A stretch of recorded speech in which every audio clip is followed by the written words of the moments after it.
Je suis à Guangzhou depuis de nombreuses années et honnêtement, je n'ai vu aucune forme de discrimination à mon égard. J'ai vu sur les réseaux sociaux que beaucoup de gens se plaignaient d'avoir ressenti une forme de stigmatisation, mais de mon côté, comme je le dis toujours, je ne crois pas que les Chinois puissent faire ça contre les Africains. Tout d'abord, nous avons une relation à long terme. Et ensuite, les Chinois eux-mêmes ont été affectés par cette stigmatisation durant les premiers jours de l'épidémie, notamment ceux vivant à l'étranger. Je dis que nous avons tous une leçon à prendre, et il n'est pas possible que les Chinois fassent cela aux Africains. Je pense qu'il s'agit peut-être d'un malentendu. J'ai rencontré Jiang en 2017. Il dirige une entreprise commerciale à Guangzhou. Il a été placé en quarantaine depuis plusieurs jours et malgré des inconvénients, il ne se plaint pas.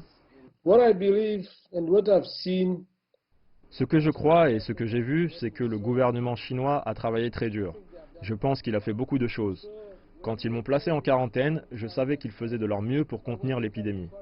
Le personnel du centre local de contrôle des maladies est venu ici chez nous. Ils nous ont tous testés, ma femme, mes 3 enfants et moi, toute la famille. Nous allons tous bien. Le test était obligatoire, mais gratuit. Jiang présente sa famille. Voilà notre routine quotidienne. C'est ma femme, mon fils. Ils font de l'exercice et travaillent.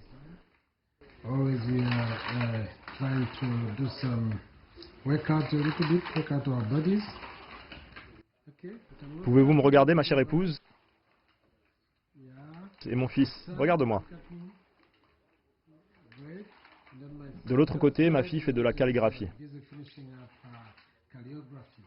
Comment faites-vous si vous voulez acheter de la nourriture ou des produits de première nécessité? Je n'ai pas le droit de sortir, mais si je veux de la nourriture, ce que nous faisons, c'est commander en ligne, puis la communauté ici s'occupera de trouver quelqu'un. Il suffit de les informer de ce que je veux acheter. Et ensuite, ils iront le chercher en bas et l'apporteront en haut. Et ils viendront aussi prendre mes déchets. Nous soutenons ce que fait le gouvernement chinois. S'il y a des gens contre ça, je suppose qu'ils ne savent pas grand-chose de ce qui se passe.